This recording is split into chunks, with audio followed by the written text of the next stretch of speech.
Sorry about that. Okay, we have had some technical difficulties. I'm looking at the screen and I'm seeing the Las Vegas location. I see now a couple people coming back on who are remotely accessing. Okay. Well, we've got Northern SAO. Can you hear us in the Carson City office? Yes, we can. Okay. So I think we've got everybody back, so I'll let Tiffany continue with the roll call. Okay, sorry about that. Okay, Ken Lawson, Present. Sarah Millett. Here. Leslie Mujica, Present. Nancy Olson, Here. Cheryl Olson, Present. John Carell, Present. Janelle Thomas. Here. Dr. Evelyn Thompson Hilbert, Present. Jesse Wadhams, Thomas White, and Michael Yoder. Present. We've had a few pre-notified absences. Brittany Brown, Assemblyman Tracy Brown May, Jerry Merritt, and Senator Dina Neal. I hereby affirm this February 19th Governor's Workforce Development Board meeting has reached a quorum. I further affirm that the agenda and notice for this meeting was properly posted pursuant to Nevada's Open Meeting Law, NRS 241020. Thank you. Now, I've been told we have some members who might have to leave the meeting early, depending on how long we go. If that causes a warm problem, we'll go informational, but I don't think it will, but I know. You can all join me in the Pledge of Allegiance.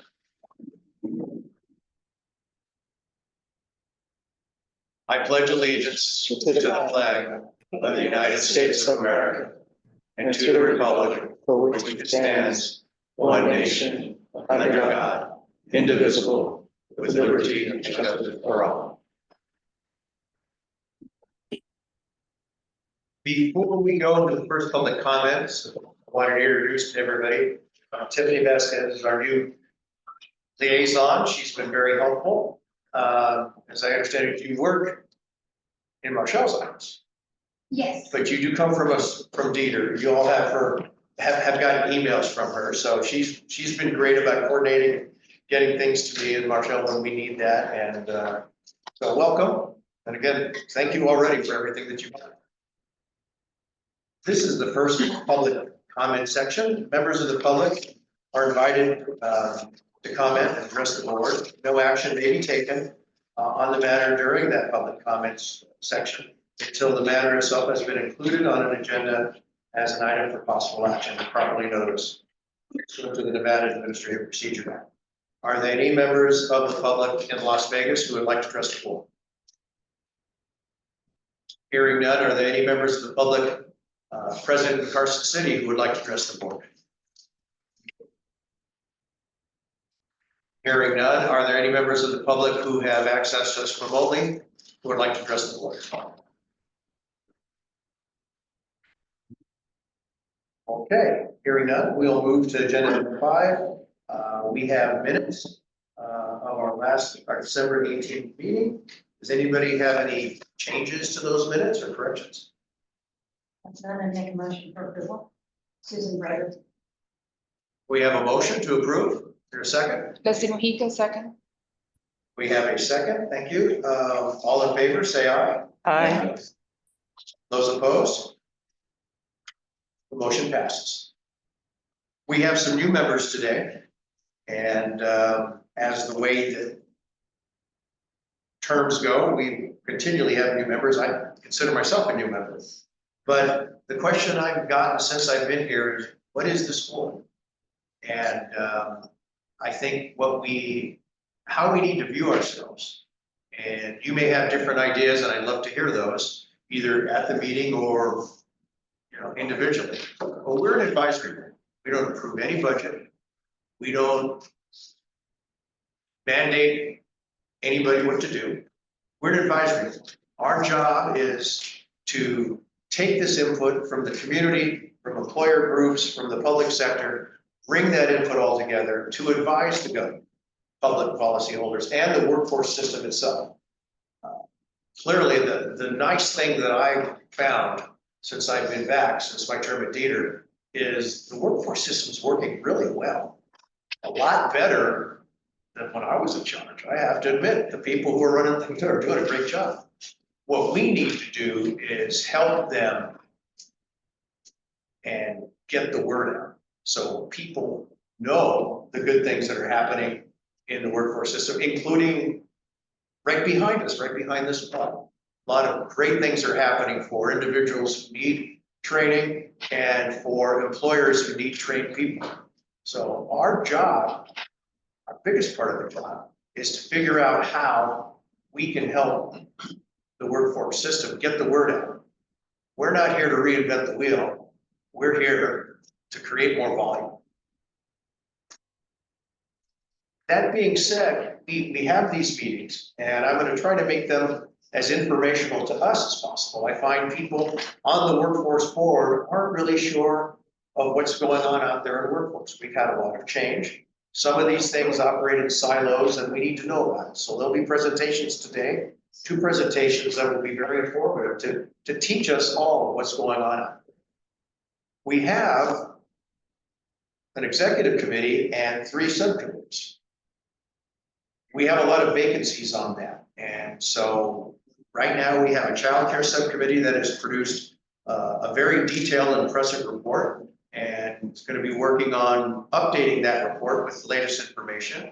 We have a subcommittee on barriers to workforce that is doing some good work. And we have a strategic planning committee, which is probably the one subcommittee that really focuses on what we're doing. They essentially tell us what we're supposed to be doing. And that effort is going to be reviewed and revised as well. But I have vacancies in all of these committees. So if anybody is interested, please contact me through Tiffany, and we'll talk and see what involvement is best suits your desires and your talents. When I was appointed to this board, it was expressed to me, and it sort of surprised me, that the one thing the board wasn't doing, which clearly Congress envisioned when they came up with this idea, is we weren't spending a lot of time engaging employers. And I personally think we need to get back to that. Not at the expense of anything else we're doing, but additive to that, kind of our core mission. And so I've been talking with members one-on-one about how would we create a subcommittee that focused on that. Again, we don't need to reinvent the wheel. Clearly, there's plenty of people in the state who knows what the in-demand occupations are. We don't need to go research that, but maybe we as a board need to know that information. We need to look at how we engage employers more. There's plenty of employers out there. Everyone I talk to, they have no idea that they could get help getting qualified people from the state's workforce system, either on the local level or through Dieter. They don't know. I pick up the paper, I see other organizations reinventing their own wheel because they didn't know we existed. So we need to come up with some sort of economic development / employer engagement / employee engagement committee that does that. And I'm not trying to imitate the president here, but I'm got my hands up like this because it's really a concept at this point. And again, I'd love to hear your thoughts on that. You can either speak up at the meeting or contact Tiffany. I don't like to give my personal email out on a public meeting, but clearly we'll talk to anybody on the board who wants to say, hey, I think we need to do this or we need to do that. I've already had some of those conversations, and so my thoughts are gelling. But hopefully by the next time we meet, we will be voting on forming some sort of committee that focuses a little more on our core mission. And again, not at the expense of anything else that we're doing. And I clearly don't mind if people would like to serve on a couple of committees, but I think we need to focus on that in a way that gets the word out, that lets everybody in the workforce system and the community know what's here. So part of the board doesn't know some stuff. People at Dieter know 9/10 of it. Then somebody over here in Clark County or Washoe County knows 1/10 of it. They don't know the other stuff. That clearly hit me when I was in charge of Dieter, talking with some people. We had a very robust presence at an organization called Nevada Partners. And there are people who lived right behind there, had no idea there's job assistance there. And then job assistance that could get them to training. And at that time, Nevada Partners was a big training. They didn't know. And I would guess there was businesses across the street, because it was on a major commercial street, that had no idea. They're probably dying to get employees. They had no idea that walk across the street. I think they had to walk down the street or they'd be jaywalking, and they could go in and talk to some Dieter people and say, I need help getting employees. Can you help? They didn't know. They're right across the street. The other people didn't know they're literally their back wall. So we know there's a problem. And if we can assist the workforce system in solving that problem, we could really pat ourselves on the back. With that, we have two presentations today. Can I just say? Oh, excuse me, sure. Susan Brighton, director, and I'm not volunteering. Has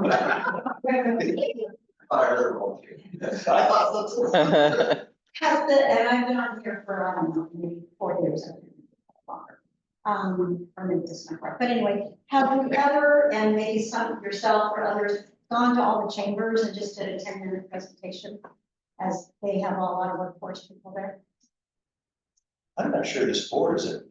Just curious if maybe getting people out there that they know this is where we are, what we do, and maybe there's even others that would want to start working with us to do that. Just a suggestion, not a volunteer. No, I think that's a great idea. I know I've had conversations with Director Sewell, and I don't know in that last conversation if their thinking is completely jumped, but they realize they need to do that outreach to employer groups. And Chambers of Commerce is a big place. John, but we do have a presence in Chamber of Commerce way. That's. So when new business comes in, you see. So, at least one here in Las Vegas. I wish, that was a, yes, but we do have one in the south, not in the In the north, South. Las Vegas. Oh, okay. The Las Vegas Chamber of Commerce. I don't want to labor it, but I. Yeah, hopefully, I mean, I agree with you, it's, I'd love for every I chamber. mean, we have the Latin and the Asian and the. Correct. So, And we do work with Latin chambers, but hopefully, the other chambers pick up as well. thank you.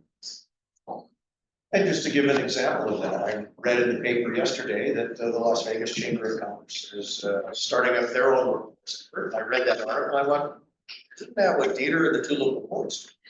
But then I later found out that Workforce Connections is working with them, with systems. So they are inadvertently, through the good efforts of Workforce Connections, being brought into the workforce system. And I personally, and I can't speak for Director Sewell, but I can say that the more the merrier. It's a monumental task, and the more people focused on it, as long as they're not working at crossroads. So the more people who want to help with this, the more we can all engage. At the end of the day, it's just going to help our economy, help a lot of individuals who need to have good long-term jobs. Chairman Soderberg, this is Scott Black. If I may make a quick comment. Go right ahead. Thank you, sir. To add to your point about creating visibility for us and for what we do in the Governor's Workforce Development Board in the space of businesses and employers, we have two of the Southern Nevada Chambers of Commerce CEOs as members of our 23-member Workforce Development Board. We have the Vegas Chamber and the Latin Chamber, and they're not just placeholder members. They're very actively involved, engaged in our work. We house a business center at the Vegas Chamber's office. We're deeply entrenched with them. And so I think the raw ingredients for that enhanced exposure and collaboration is present. We just need to really coalesce around it and do more of what we're currently doing. Agreed. Thank you. Thank Anybody you. else have comment on this topic before I move on? Yes, sir. George Bell, record. This board is also supposed to serve Southern Nevada. So I'm trying to represent communities that don't get much of this resource. Thank you, George. I appreciate that. I'm one of the few people who spent a career in Southern Nevada, another career in Northern Nevada, then another career in Southern Nevada. So I get it. I get it. If there are no other comments, we'll move on to our first presentation. As you know, in the Las Vegas location, we are in the West Sahara Library, which is in Summerlin / Macaulay Ranch part of Las Vegas. But within this library is a pretty impressive operation that does outreach to employers as well as helps people walking in the door who need training. And so I'm going to turn the floor over to Ben Daisler, Andy Martinez, and Lynn Robinson, and they're going to walk us through it. And afterward, if you'd like to see the center, people were working there when I went in. I didn't want to disturb them all. They're doing good things, but it's literally in the wall right behind where I'm sitting. So, Ben, where are you? I'll let you start since your name was listed first. Am I using this? Yeah. Huh? Where's it? It's on there?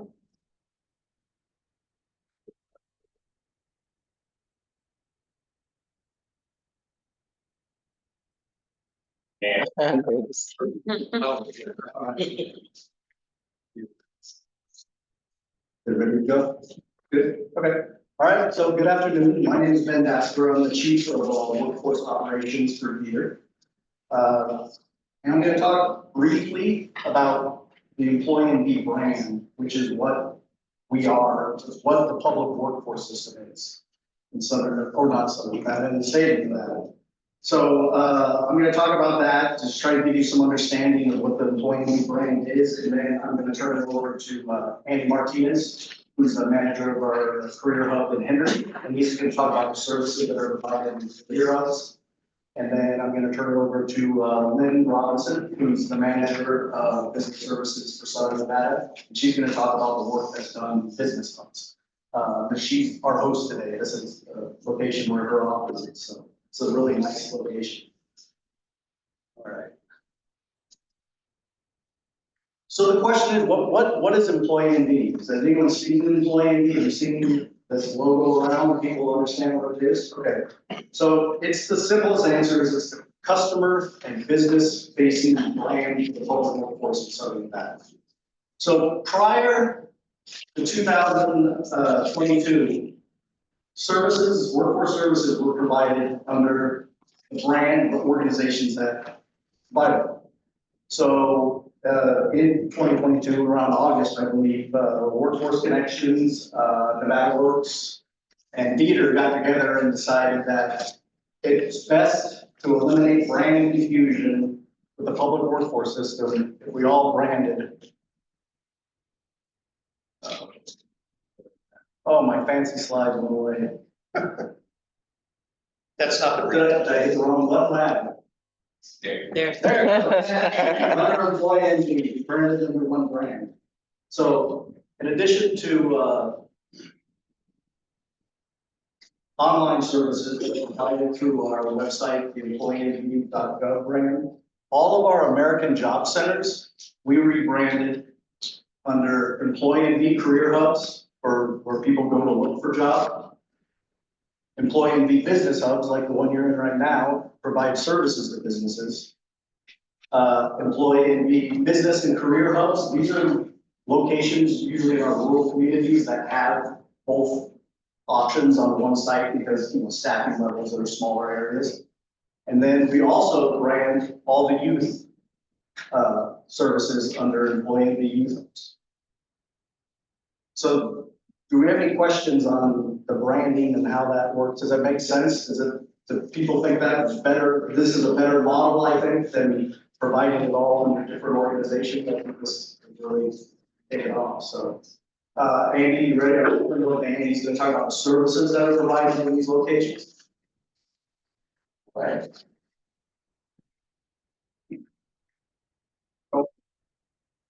The bottom. Don't get.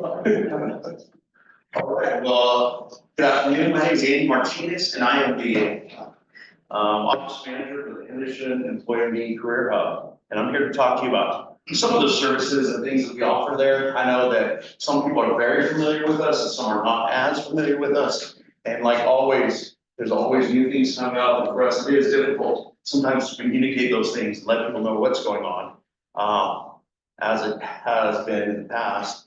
But what we are, this is who we kind of serve.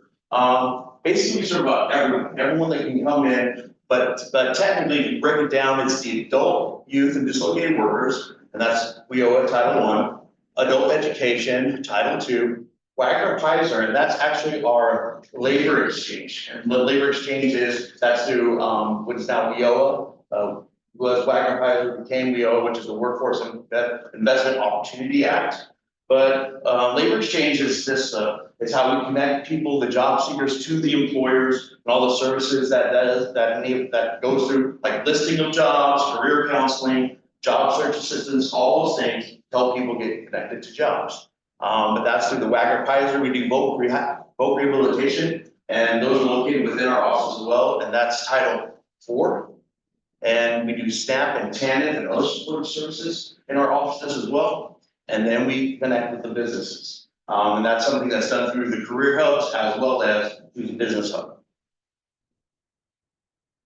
All right, the services that we do provide, we provide those career services like resume assistance, which a lot of people can go online and do now, but we have actual connection with a lot of the employers and what they're looking for when it comes to resumes and what they're asking for when it comes to hiring individuals. We have resource centers, which has computers, internet, job listings, they can do online applications there. And a lot of it, even, we still have fax machines, believe it or not. I'm not sure many of those are, but we stick the paper in and go through. Yeah, we have those still. They're a little more technical now. But we also provide like IDD, which is where a lot of people are familiar with that, where it's getting yourself credentialed that this is your ID and this is who you are. And that's not just used for businesses, but it's also used for unemployment insurance and also used for lots of other different types of categories here, like real estate, different things like that, but we are ID sources. We also provide computer skills testing and training, typing skills tests, all those types of things we do within each and every office. We have the Career Enhancement Program, many of you have heard about that. That is the program which pays for different things for individuals in order to enhance their careers. Everything from what they might need to work, like work cards, boots, training, OSHA, things like that. We pay for that type of thing. And we also pay for classes and certification. If you want to go into like truck driving, if you want to be phlebotomists, if you want to be CNAs, we pay for that for individuals. And a lot of people don't know that or aren't aware of that. They think, oh, we just go there to get their TAM card or get those things like that. We actually pay for certification. And I'll talk a little bit more about some other interesting things with certification and education that we are doing through our career hubs. We also do the RECE program. I'm not sure if many of you are familiar with that. That's the Career Employment Services Eligibility Assessment. So when people file for unemployment insurance, they can be randomly selected to come into our office, set an appointment and come to our offices where individuals from our staff are trained to assess them in terms of getting them back to work quickly. They help them with resumes, they give them job leads, they connect them in many different ways, and they assess to make sure that they're doing everything they can, not just to qualify for the unemployment they're in, but also to get a job and get them off as quickly as possible. And that happens in each and every one of our offices.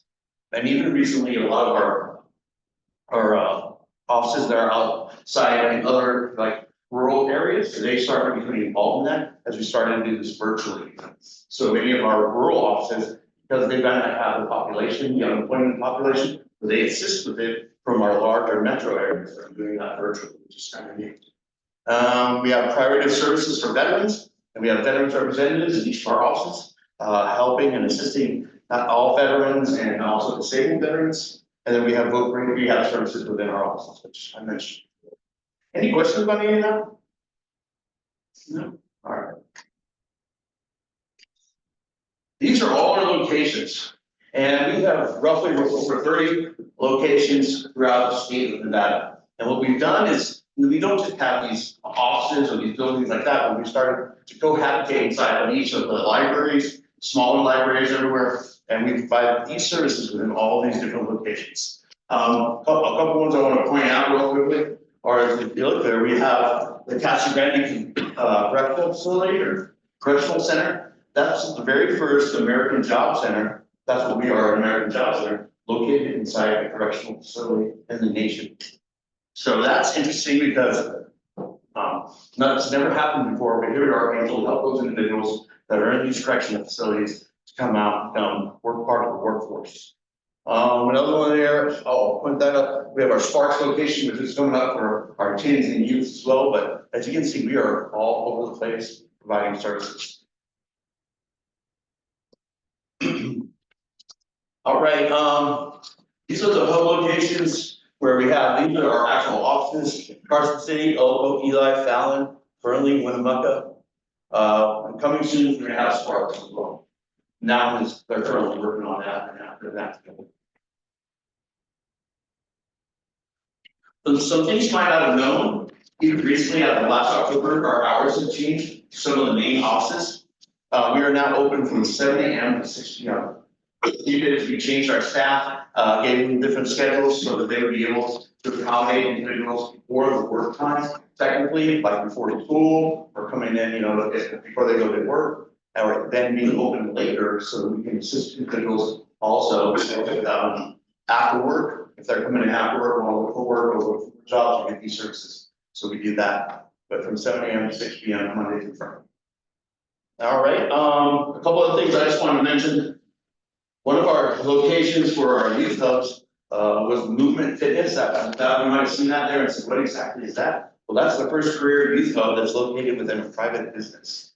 Where we have it in a private business where they're able to not just work out, but also look for that's kind of what we're available to them. So, then lastly, one thing I wanted to add here before we go on to the career hubs is we received, we've been working this program called Nevada, Learn Nevada, Learn ND.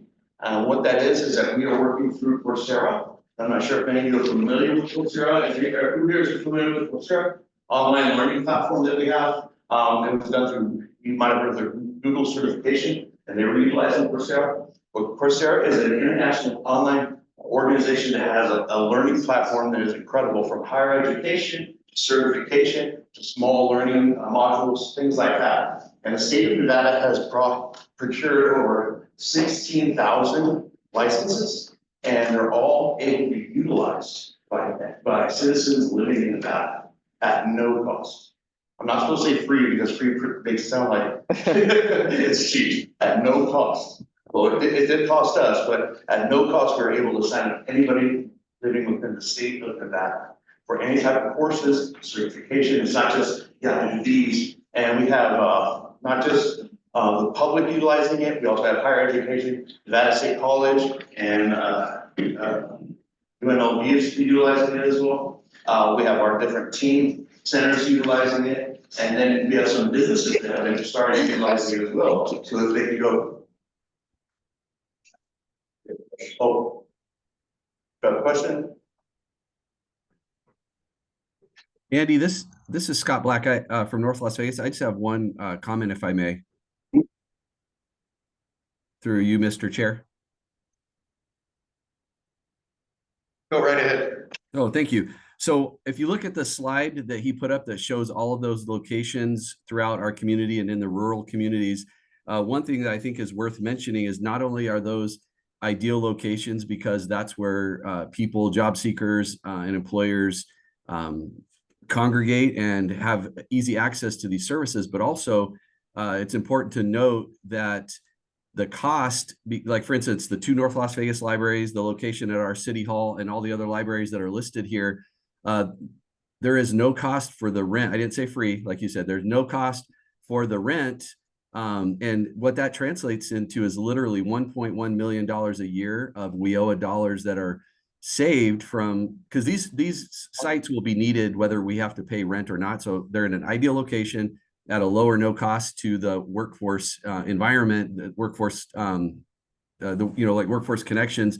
And so that's $1.1 million more that we're able to deploy and put on the streets to provide services for our community. So it's really a win-win with 2 capital W's. Pretty amazing. Thank you. Yeah, right. Thank you for that.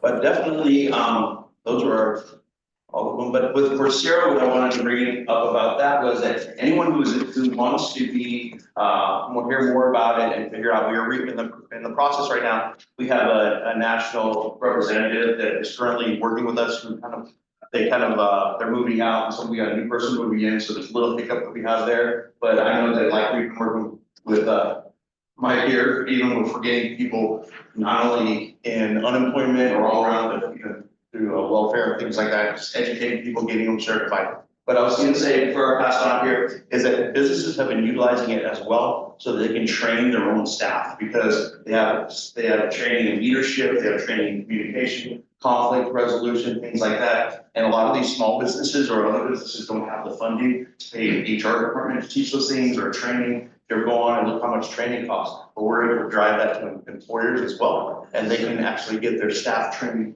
at no cost through the Coursera program and Learn Nevada program up here. All right, I'm gonna go ahead and pass it on to One question. One more Mr. question. Johns. Okay, How do people access the Coursera trainings? okay, there is, if you go to, there is a, email address that you can send any inquiries to, or if you're interested in yourself getting signed up or your department getting signed up. And what we've been able to do is provide different industries or different businesses with the capabilities to have admin administration rights, which gives them the ability to pass it on, where they can invite people into the program as well. And then it's all being able to be monitored for statistic purposes. Anything else? And I'll give that, you can send that out. It's on our website, yes. If you go to the DEED website, it's on there. It's on an employee and DEED career hub.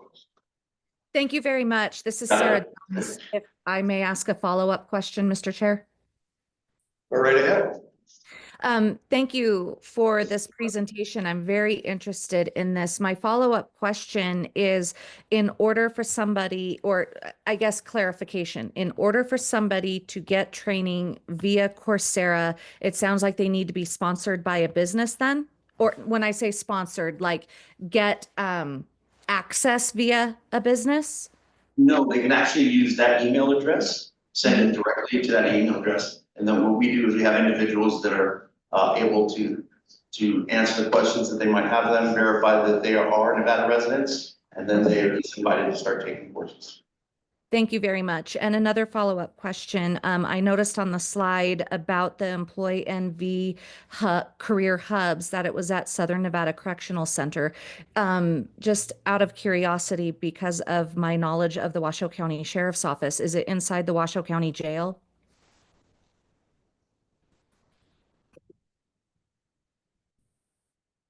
Ben Hassler for the record. No, it's actually going to be inside of the Southern Desert Correctional Facility down in Southern Nevada.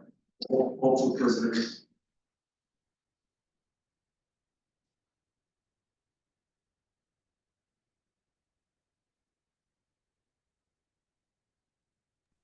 Thank you. Before I move on, are you really at the beach or is that just? So my apologies. As you can tell, I'm in winter gear. I thought you were overdressed for that palm tree, but I wanted to make sure, because it sure does look nice. Wishful thinking. This is wishful thinking. This is reality in Reno. So. Well, thank you. Okay, go ahead, introduce Lynn Robinson. She'll be coming in speaking about the career hubs.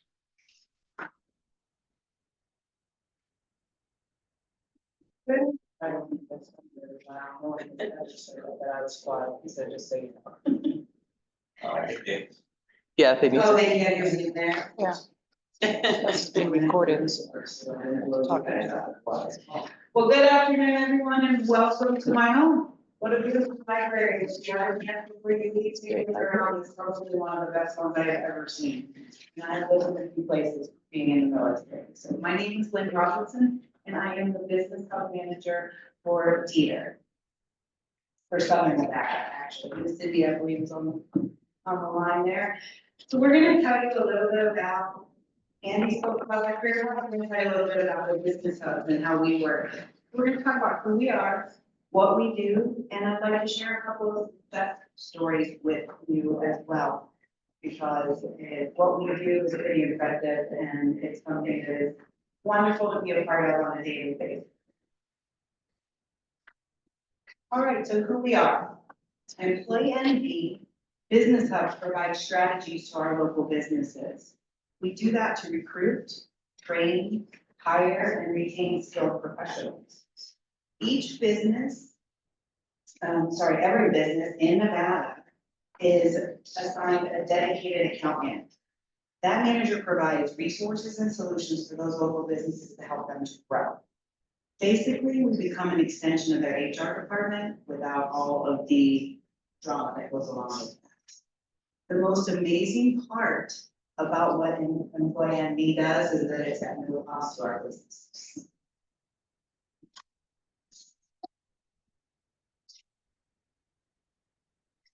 One key factor in the success of our business hub has been our strategic integration of our Dieter resources and partners to deliver a seamless experience to our clients, as Ben mentioned earlier.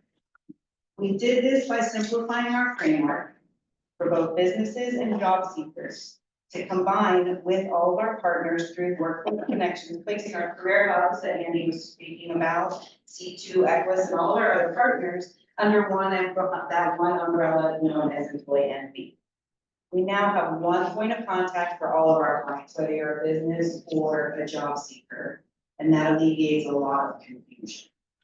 Clients get to reach out to their business account manager, we call them a BSAM for short, for all of their needs. As a primary contact, the BSAM will lead and coordinate all efforts for that business, so they don't have to go out looking for resources. They just call their account manager does the footwork for them and helps them to get exactly what they need. So just like our career hub locations, we have a lot of business hub locations. Along with that single point of contact, each one of these are a strategic location throughout Nevada. We have several in libraries, as Andy mentioned, and we also are in the libraries. One just like this beautiful Sahara West that you're sitting in. Many government entities, Chamber of Commerce, Las Vegas, also various community venues like Reno, the Reno Town Hall in Northern Nevada. So we're in all kinds of different areas. In the rural areas of Nevada, those business/career hub units that Ben mentioned earlier is what provides our business services. So no matter what part of the state you're in, we have a convenient location to help you out.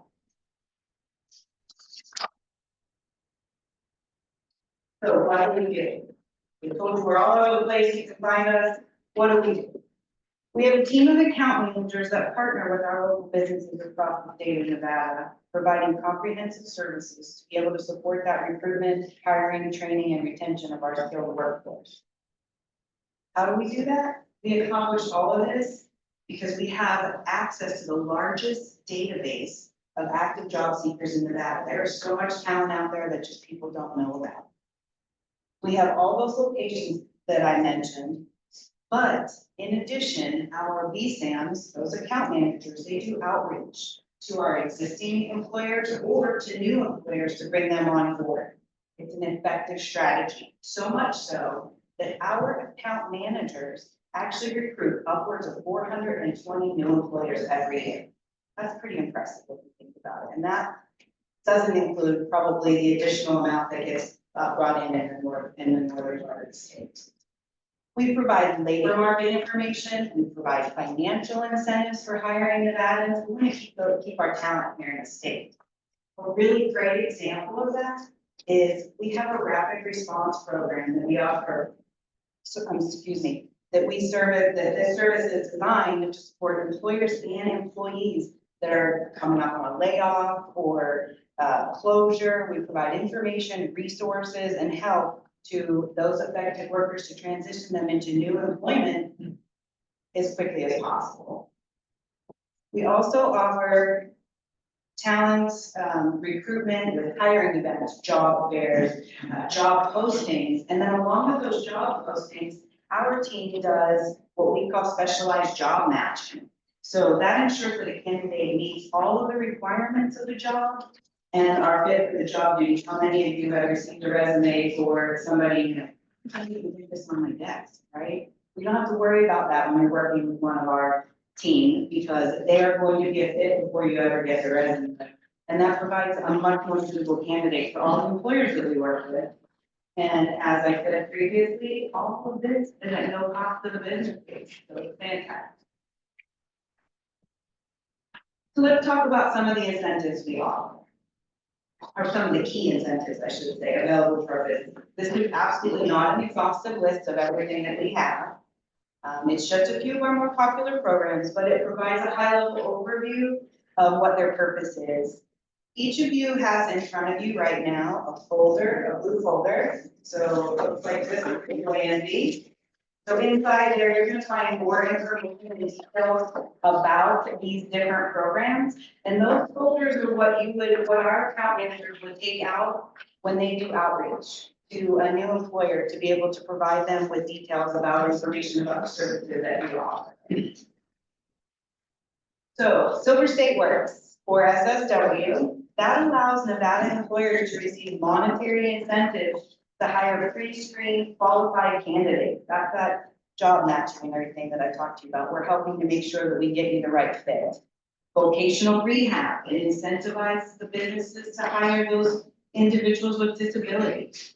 Work experience or WEX, it allows the candidates to get hands-on training while getting a salary paid. I like that, train me up, pay for what you're doing. Incumbent worker training, that's an opportunity to upskill in the current workplace. There's a lot of people that are, jobs that are out there and then we just don't have that skilled workforce. So companies are opting to upskill and keep those top performers that they have, but providing them with that additional training. Okay, well, certainly last but certainly not least, let me share a few success stories that resulted from these programs that we're talking about. The proof is in the pudding, as they say. I'm not going to read those to you. You do have the slides. You are welcome to read those. We're going to skip the first one for right now, but I want to go to the second story. And that second story highlights a business here in Las Vegas that previously faced challenges with seasonal hiring. We are a seasonal town, right? So as they are trying to hire, they had problem after problem. But however, with the support of Employee NB, they successfully onboarded 40 candidates for their season, ensuring a strong start to that particular season. They couldn't help but send us a note to say thank you, and they couldn't have done it without us. The third example features a new employer who was unfamiliar with Employee NB. To your point earlier, we're the best kept secret in Nevada, is what I always say. So this is this is one of our account managers going out to do that outreach that I mentioned earlier to a new organization. And it was a cold call. She visited the business and ultimately assisted them in staffing up for this upcoming tax season. That support significantly improved their hiring process. She got everybody she needed and they are rolling. They were so excited. They couldn't believe that she just happened to walk into their business. So the last one I want to share with you is the very top bullet. The first, that's a definite success story in my book, but this is a veteran who attended the state job fair back in 2024. And with the assistance of a very wonderful veterans representative named Doug Williams, was introduced to several opportunities better suited with her skill set. As a result, she secured a managerial position with Employment Security Division, specifically the Business Service Office. That veteran is me. I am an example of, or a testament, as you would say, of the impact that Employee NB and the meaningful work that it accomplishes. What we do here at Employee NB is more than just words on a paper or numbers on a spreadsheet. It truly affects real people like me and you. And I'm absolutely happy to be part of this organization. Every day I get to say that I get to help people do better for themselves.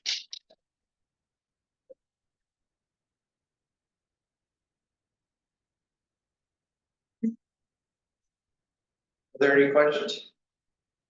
I, for the record, so, where is this wonderful, job database located and what's the website?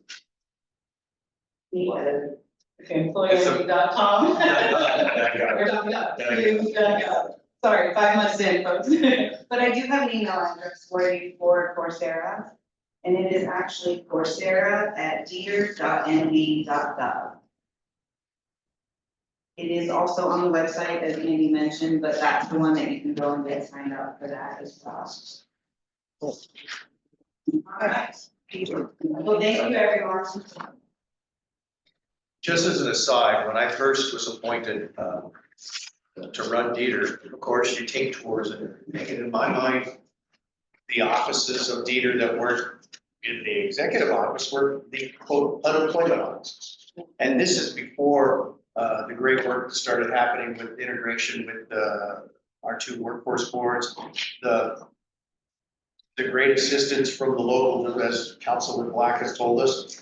None of that had been happening. So it really was just our unemployment offices. So I go in there and I don't know what to expect. And I'm getting the tour and I get shushed. I'm getting shushed by one of my own employees. That's nuts. There was a job fair going on. And kind of in an open area. And I kind of saw it on corner of my eye, but I didn't realize it was a job fair. So I asked the guy, "Oh, you do a lot of that?" He says, "Well, we average one every day. Today, we'll have another group come in the afternoon." Employers can have job fairs at these offices. And now there's a laundry list of these offices. So before I let Ben finish up, we talked about there needs to be an outreach so more people know about it and how this might be the best kept secret. This board is over 30 people. And all 30 people on this board should be outreach. When you talk to people at a cocktail party or family members, we need, I can't find good employees. Get them the information you've given or hook them up through Tiffany. Well, then we'll get somebody there. North, south, in Winnemucca, Ely, they'll get somebody there and they'll help that employer. And by helping that employer, we're also helping a lot of people who need the help as well. Go ahead, Ben. Thanks, Ben Dassler, for the record. I just wanted to clarify, Northern Nevada does not have all the locations that it does in Southern Nevada. It's a little bit different of a model. All the business services are centralized in Reno Town Mall for the Reno, Carson, Sparks area. Joe, I just add to that, we do have, Alan, we have a account manager there. And Fernando, so, but we're slowly moving into the other locations, also have this station office. In rural Nevada, Dieter has a combination of those. It has all Dieter services are, because they're smaller computers. Like I said, at one time, it was just unemployment offices, and there's only so much state money to go around to have more offices. So these partnering with DataWorks, Workforce Connections, City of North Las Vegas, the libraries have been very, very helpful to stretch those dollars to assist more people. I only had one other question on the floor. At our last meeting, we heard from the lithium folks. And I know they're sitting right there next to our Winnemucca office. Has there been any interaction between those employers and our office in Winnemucca? Overall, yes, I think Aubrey can speak to our partnership with Northern Nevada. I think you did the tour last week. Aubrey.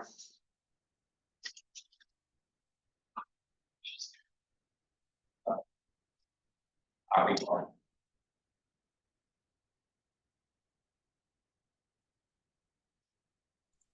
Hi, I'm sorry about that. I'm on mute. Sorry, I missed that last part of that. Can you repeat that? I hear you. Yes, I would say the partnership so far with Lithium Americas, and I know you're working with Employee V up in Reno. Can you speak more to it, what they've done? I know you did a tour last week with the staff. Yeah, so there have been ongoing partnerships with Employee NV or Lithium Americas, and as you mentioned, there was a tour held at the tech center. So I think hopefully there's quite a lot of value in that to really get just hands-on visual and walking through our processes and everything. And so we do plan to continue with that partnership. Tim Crawley, I believe, was involved with that tour, and our head of technical R&D, Ryan Ravenel, as well. Yeah, I think that like I said, there's a lot of value that added there. That got brought on the record, and it was a good tour because it wasn't to look at the process, but also the jobs, to learn what they're looking for, what the you know, the ideal employee would be and all that, so it helped. So, at some point, that will move into we have other.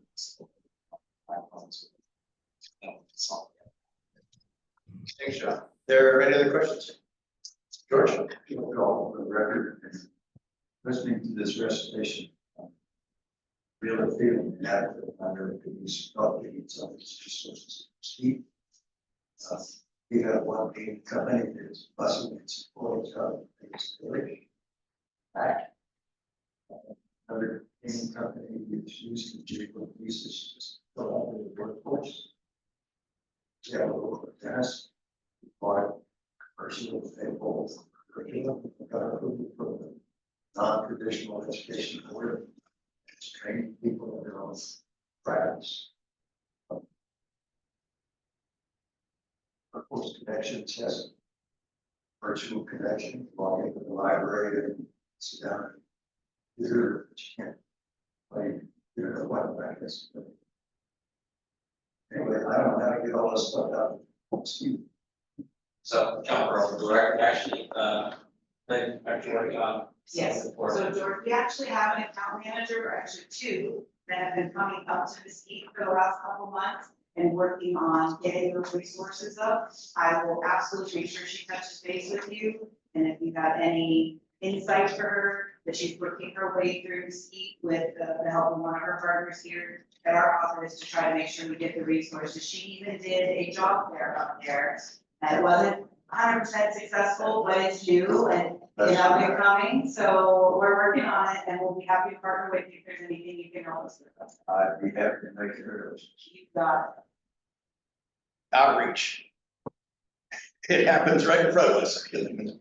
Are there any other questions for the team or comments?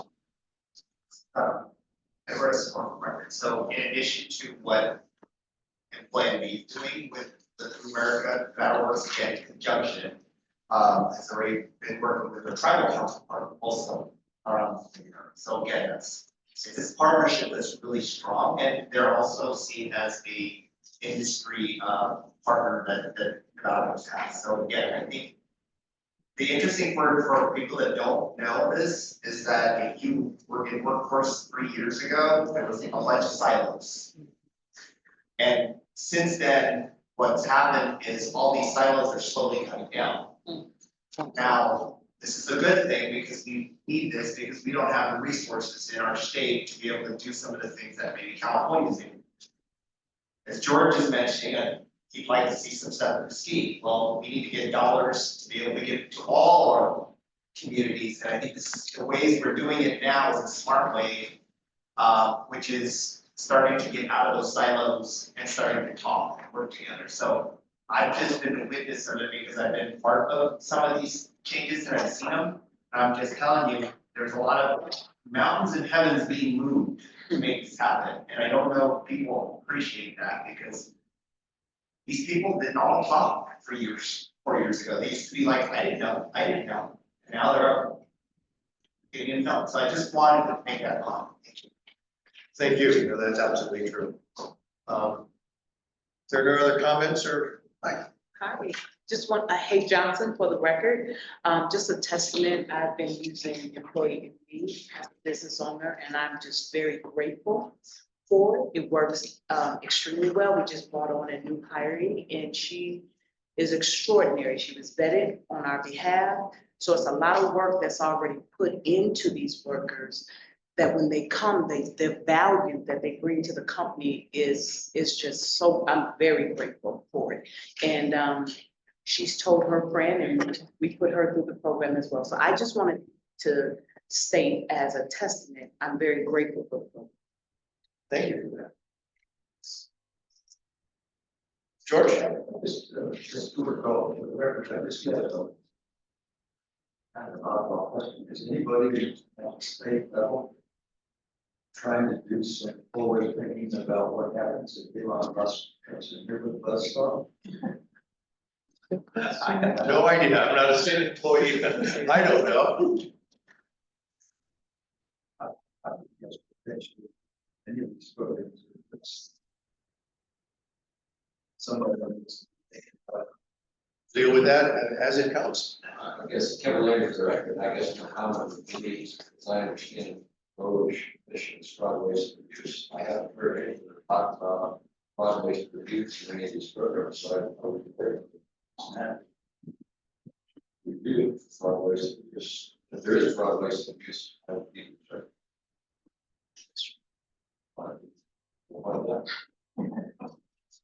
Thank you. Before we move on, just for the record, Nancy Olson has left the meeting. I assume we still have a quorum. Great. Okay, our next presentation takes a different track. Introduce Dr. Renee Cantu and a little bit of an introduction. Jobs for America's Graduate is a national effort that got Governor Sandoval's attention. Renee was an employer at Dieter before me taking over there, and at some point, the thought was this needs to be separate from state government. The governor asked Renee to leave a state job, which is a big ask, to run this as a nonprofit. I don't know how else to put it. Their impact on Nevada's youth at risk has been phenomenal. And that's been under Renee's stewardship. Years later, he's still there. So I wanted him to come to let us know the good work they're doing. And again, when talk to employers, this is another avenue where they might be able to acquire and develop talent. Because they do a great job with these kids. And from everything I've seen back when I was with Dieter and now, and I'll let Renee get into detail, the end result of these kids is their job right, and they're good employees. Renee? Thank you, Don. I'll give you a $20 check. I appreciate it. So, Don, I also want to thank you for lending to Jack and the efforts of your deputy director at the time, Dennis A. Correa, who served on the board from the get-go for a long time. It's actually coming back. He's been a big part of the success of JAG. So hats off to him. So my name is Renee Cantu. I'm the executive director for JAG. I received a call in 2014 to tell me about Jobs for America's Graduates and Governor Brian Sandoval's desire to bring JAG to the state of Nevada to help combat unacceptably high dropout rates in the state, and also the low rates at which our young people were entering employment and careers. And so he saw in Jobs for America's Graduates, the model, a highly effective, scalable model that can be implemented across the state, embedded in the high schools, working with the most at-risk youth and get the most stellar outcomes. So my presentation here, I titled Bridging the Education to Workforce Pipeline for Nevada Youth. When you talk to young people in high school, many of them do not know very much about careers. Once they finish high school, there isn't a lot that they know about. The level of sophistication is not where it needs to be. The other thing that we see with young people in the high schools, junior high, so if you look at, I guess they call it middle school, junior high and taking stuff. They don't have a lot of workplace readiness. And so what JAG does is it delivers a model of engagement and support for kids who are most at risk to kind of get them back into their own education and to give them some skills that they need. And what am I talking about? You know, yes, we're talking about resumes, we're talking about cover letters, we're talking about interviewing, but we're also talking about showing up on time, dressing appropriately, working as a team, passing a drug test, doing other things that you need to do to be successful in the workplace, especially as you see for a pathway. So the nonprofit, I think, model was selected because it gives us the agility to move in a way that I think being embedded in a state agency would not be able to. So the nonprofit, you know, we had Dennis Maria, we had Frank Beck, we had Taylor as our original board. And, you know, they wanted a statewide program. So, you know, the picture you see here is of some of our JAG graduates who are entering the manufacturing development program apprenticeship with Tesla. We've been working with Tesla for 8 or 9 years now. We were actually driving around the state in a state-owned Prius, little white ones, when we got the call that Tesla was coming to Nevada. And I said, man, JAG is Tesla. And so we have sent hundreds of young people straight out of high school, many from Southern Nevada, to Tesla. So they have paid education, they have a job that pays well, they have benefits, and we pay for the first month's rent. So we remove the barriers to education and employment so that they can go from high school into the workplace. That's right. Okay. So our mission is to empower Nevada's young people with the skills and support to succeed in education, employment, and in life. So really, when I think about our mission, you know, I believe that our job is, I believe in the old maxim that says, if you give a man a fish, they eat for a day. If you teach them how to fish, they eat for a lifetime. And so the way I see what JAG does is very much teaching young people to develop the skills that they need in order to support themselves and find prosperity in their lives. And so, you know, we want young people to succeed not only in education, but also at work and also to have a more prosperous life. And so the photo of the young woman is a young woman starting her career at Tesla. She is at Wolf Run in Reno. She has received a free laptop from us as well as supplies, first month's rent. She's ready to get to first paycheck and become self-supported. So powerful little story there.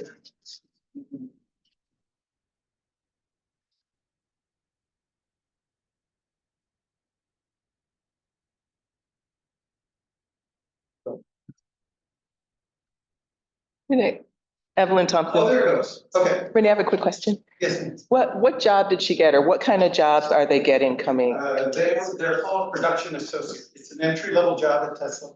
And what happens is when they succeed in that basic capacity, that entry-level role, they then have opportunities in different departments within Tesla to move up and move out. And so we have young people who have worked with Tesla for 7, 8, and 9 years who started. We had one young lady who was not accepted at UNLV. She was crushed. She went to her field trip to the Gigafactory. She applied just as on a lark, and she was offered the job. And so she went from wanting to do psychology, and now she has a degree in STEM and is working, you know, at Tesla all these years later. So thank you. Yeah, thank you. Question. You're welcome. So one of the things we did is we drove around the state. We wanted JAG to be a truly statewide effort. And so currently we're at 14 of Nevada's 17 counties. So we literally drove all the way around except I-50. We didn't do I-50. We did the 93, 80, and the 95. And we established partnerships with school districts all over. So we are in communities like Virgin Valley High School in Mesquite, you know, McDermott in Humboldt.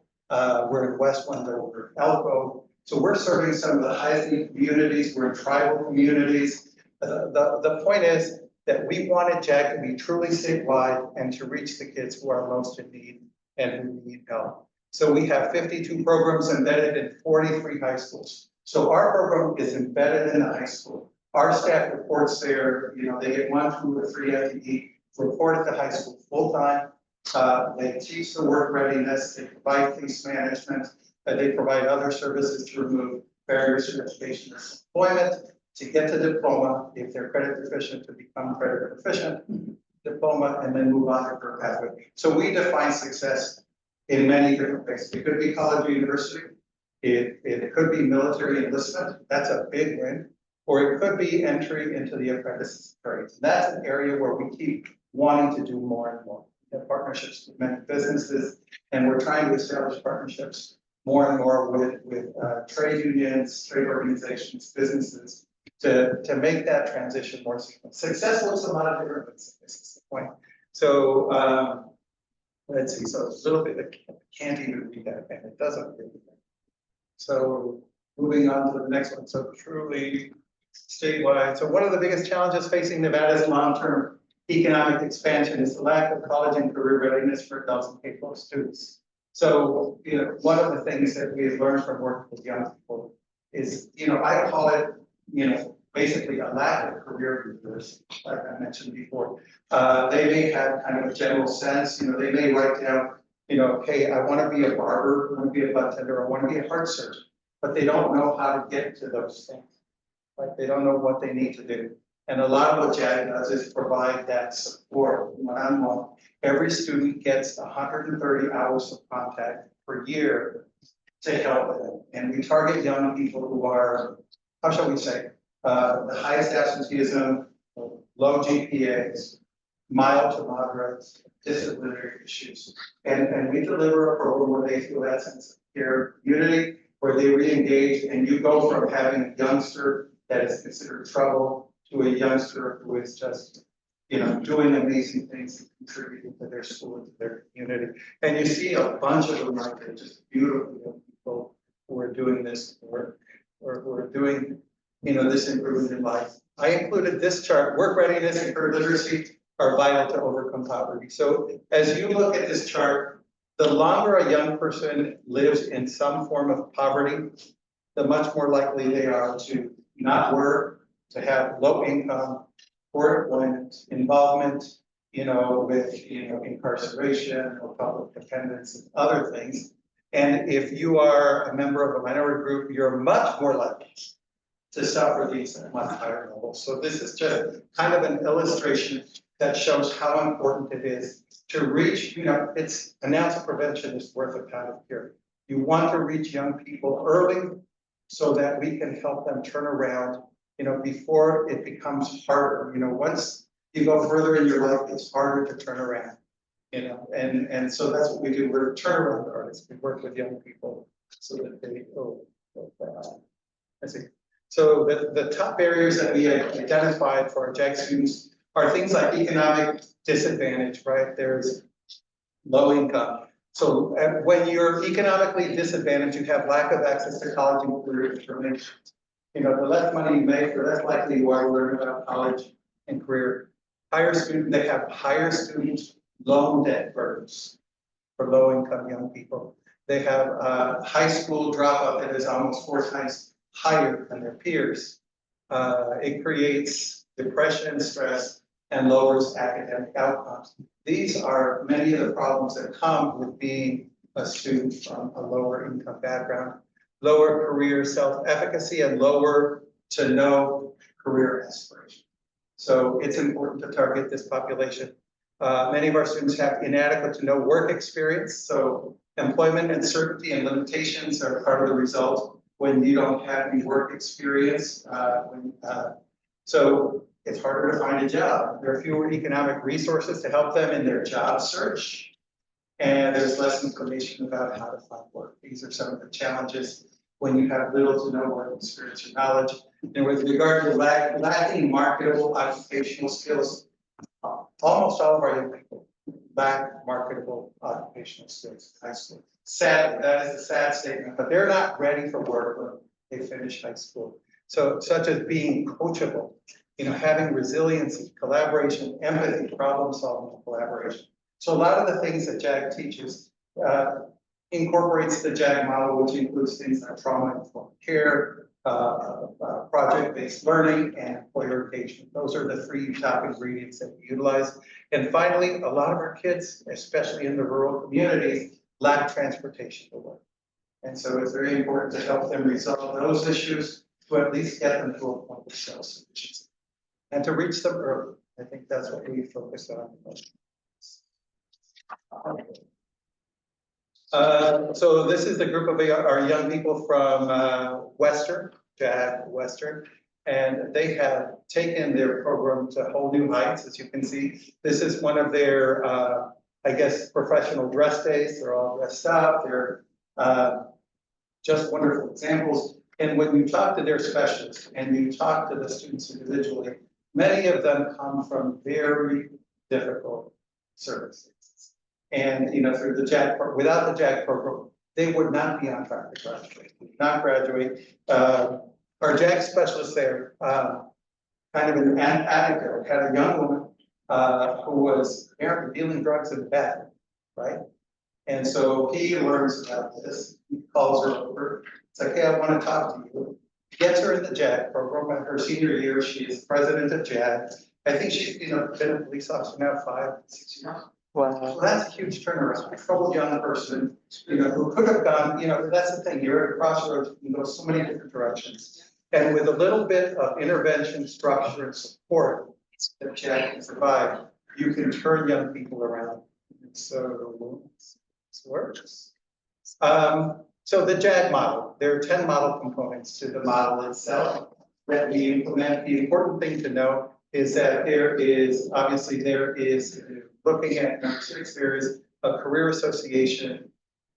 Some of that, there's a career association, there's competency attainment, which is the class, there's employer engagement, you know, there's data piece, there's so many different pieces that make up the JAG program that all together helps young people. So it isn't just a class, it isn't just a club, it's a whole intervention within the high school. It's so important that we're within the high school too, because you have to get young people where they are. If you don't get them where they are, then it's very hard to reach them. You know, I know that we all now focuses on out of school youth, that's amazing. You know, but and again, if you can reach people early, you can do so much. And one of the reasons that I'm here is, you know, we've talked about, you have business here, you have, you know, government, other agencies. And we're always looking for connections to solve problems, you know. Not only do we want to help young people have better lives, we want to help employers hire young Nevada professionals, right? Because if that doesn't happen, our young Nevadans don't get opportunities. Employers bring people from out of state, which is wonderful, but it may deny opportunity for some of the young talent that we already have here.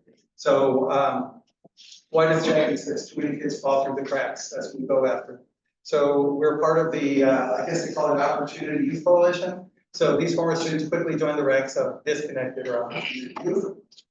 We place a caring adult in youth's lives. We're a multi-year program, so they can be in JAG 9th, 10th, 11th, 12th grade, right? And we follow up with students for 1 year after graduation. They need that runway in order to take off in their lives. They need extra runway. And so we do provide that. And that 12 months of follow-up, I think, is a really unique element of what the JAG program office offers. So, and one of the things I love is if they can't see, well, if they can see it, they can be it. We expose them to the very myriad of career possibilities. And we were talking about GOIN, which used to be OWIN. And a lot of the framework that we use is, can we get young people into those industry sectors that you all have helped to define? IT, medical, mining, there's so many others. And what we also do is we work with a lot of employers. So not only Tesla, we work with companies like Prologis. They have industry recognized credentials that our young people can do as part of their coursework in high school and finish high school with a logistics credential welcome to the board. So that's one partnership. We're working with NOM.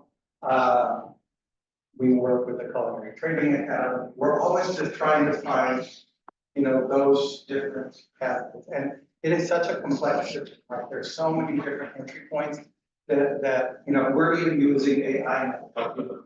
So they'll tell us, I want to be, you know, whatever, I want to be a nurse. So we can go and use AI and help to develop a career path using AI and then providing them that information, teaching them how to get there. Moving on here, what sets JAG apart? We have clear measured outcome. We're all about the data. We have extended multi-year service and support that historically underserved youth.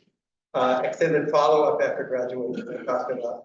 Alignment with employers and training providers. Part of what we're trying to do is align what we do with the colleges and universities, with the training providers, with WIOA, Employee NV is a big partner for us. Workforce, I know Hyman, looking at Hyman back here, we go back many years, probably when Latin Chamber was one of the brands that was doing this work. But, you know, we work in partnership and we're seeking constantly to work with more businesses, more entities, more training providers.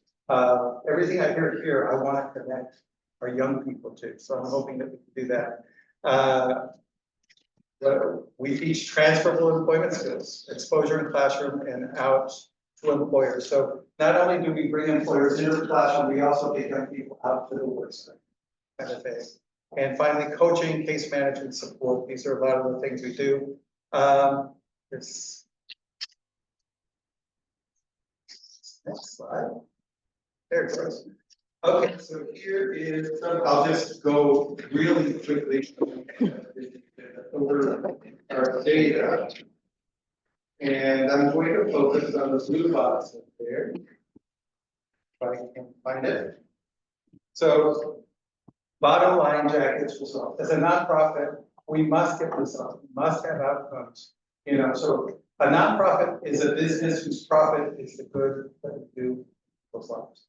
That's how, but we are a business. That's how we work. So in terms of our benefit, we have a 97.74 graduation rate, job placement 67.44, full-time employment 85.19. So the job placement, when you look at job placement for 18 to 19-year-olds, as I recall, it's a little dated information, but 18 to 19-year-olds have, I think, like from the 20s to 30s employment rate. So the employment rate for our young people is more than twice what it is for other girls. And if they're working, they're not going to trouble, right? Finally, further education, it says 48.63. This is going on to college. That's up to 51%. So 1 in 2 of our young people are going on to some form of education, be that apprenticeship, college, university, community college, that kind of thing. So, you know, I won't go through the chart with you, you can read it, but, you know, looking at the goldenrod box, our students had an average of 18 absences when they came into JAG, and they had an average of 8 barriers. So those were academic, familial, socioeconomic. So from the most difficult circumstances to the highest outcomes, that is the potential that our young people have. One, almost there. And so Donna and I were talking about growth. So a few years back, we started, basically it was a national demonstration project with JAG National. And what we wanted to do was take JAG for a larger scale and see what the impact is. So we selected North Las Vegas at a time when North Las Vegas had been impacted by the housing crisis. If you recall back then, they didn't have a police force for a minute, and things were really bad. I remember people not only losing their jobs, you know, when we had the downturn, they also lost their houses because of the housing crisis. It was a terrible time. So we targeted North Las Vegas, and a lot of what we found was the same kinds of, the more we concentrate this kind of scalable effort at Canyon, Cheyenne, I guess probably schools like that, what we found is, you know, first of all, a statistically significant positive correlation, 0.078, between years of participation and GPA. And then there was also a significant difference based on number of years of participation in JAG programming relating to number of days absent. So what does that say? The longer they stayed in JAG, the higher their grades went and the lower their absence. And so last but not least, I have pictures of some of our young people who, you know, are, oh, I mentioned, you know, we work with the mining companies like Brown Mountain Gold, Kinross, Nevada Gold Mines, different traders. So here you see different young people working in different areas. So very pleasant and thank you for the opportunity to present to you this. Ken Lawson, just a couple of questions. Where do we find a list of the schools you're in, and how can employers make arrangements to get out there in front of the kids and make a presentation? Thank you for the question, sir. So jagnevada.org is our website. So it's jagnevada.org. And if I can, I'm glad to send, you know, Tiffany or Don the information on the schools that we're in, and I'd be glad to share my contact information and connect you and or other employees. Love the opportunity. That'd be great, because I know we would love the opportunity to come and talk to the students. Wonderful. Lacy Mojica, for the record, I gotta tell you, this was impressive and commendable. I can't thank you enough for being here and coming and doing this. This is what we'd love to see at this board and what we've been wanting to see. So thank you very much. Thank you, Liz. Is there any place you need help connecting? Uh, Rather had much luck. Well, that is a great question. Where we need help, one, we're always looking for volunteers to come and talk to our young people or to act as judges at our career development conference in April. In terms of where to get into, we have a model that is highly scalable, that is highly effective, that has strong data and a track record. What we're looking at is looking for opportunities. So right now, we basically grade, the state funding we receive with private funding. And we're looking to basically expand and scale the model because the need is so great. We have a model that works right here in Nevada, ready to work out of the box. So, Ever just on the record, I think, again, working with different community foundations, there's potential for more grants to be found out there at the federal level. So community foundations may be able to help through their donor advised funds, be able to find funders that will say, okay, you need 10%, 20% match to get X amount of whatever dollars here on a federal grant, let's do this. And again, you've got a great model. And I think I would even argue to say, I know this goes to young people with their generational poverty, technically basically what they're dealing with, but I can almost go to a fair amount of the young people across, no matter where they are socioeconomically, that they have challenges with everything that you're trying to put in place with these people. Because I see it all the time as an employer. Young people aren't ready for the workforce, even when they get out of college, they're not ready. So I think these are important, and the other place I think I'm glad that you're trying to get more with the trades, because biggest challenge, it's happening here in Southern, but it's been happening for years and decades for Southern Nevada, which is the construction been booming like crazy. Northern Nevada's got a lot of construction going on with different factories being built and so on, and housing needed. We just don't have the trades. And a lot of these people can start making really good money without going into debt. College. And that's the beauty of that, that's the beauty of the trades. We and CTE is so important. We work with CTE in high school. One of the comments that Chris Wright made to me when Bethesda was, he got JAG kids and he got kids from second one that first year. And he said, the second kids had all the technical skills, but the JAG kids had all those interpersonal soft skills. It's like, we should combine it together. Yeah. There's a lot of power, But I would love to talk to you more and learn and explore. Thank you. Renee, thank you. I wanted to let everybody know as another little feather in Renee's cap. When this started, we were coming out of the Great Recession. Great Recession started in 2007. Some of these high school kids never remembered when their parents or their older siblings had a good job. We were in a recovery, but at that time, it was a slow recovery. But the recovery didn't really take off until 2016. It was kids, probably the first generation of kids in my lifetime, just weren't hopeful. And that's hard for me to understand. I was part of the me generation. I assumed I'd have a Ferrari at 25. These kids didn't even think they'd have any job because nobody they knew had a good job. Things were tough. And this program, not only did it help people stay in school and get better grades and be focused, but it gave them the understanding that they could get a good job. And it didn't have to be all that bad. So the first few cohorts you had got out of high school right when the economy started taking off, 2016, 2017, and they were ready for it. They might not have been ready for the opportunities that were happening because it was just, everything around them was just sad. And so what you've done is commendable. What the Go Deep project did in North Las Vegas is commendable.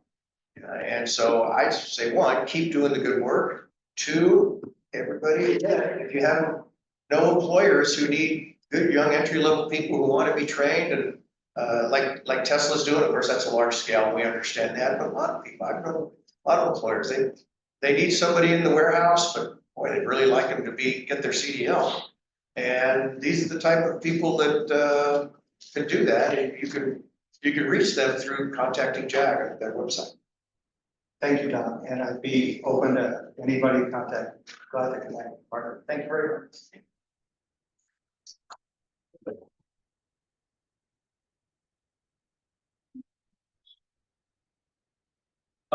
Let the record reflect that Susan Grader has left us, but we still have quorum, correct? Because we're not ready to wrap up.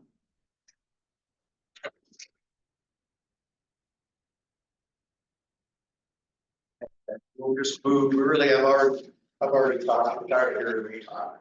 So we'll go into our second public comments, so any members of the public, Carson City or Las Vegas, would like to address the board.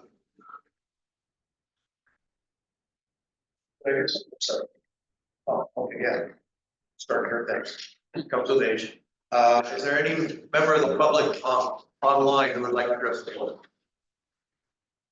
Hearing none, I want to thank you all for your time today. Look forward to seeing you in 2 months. And hopefully we'll have another informational meeting and take care of some things. Again, if you have a desire to serve in one of our existing subcommittees, please reach out to me. We have vacancies.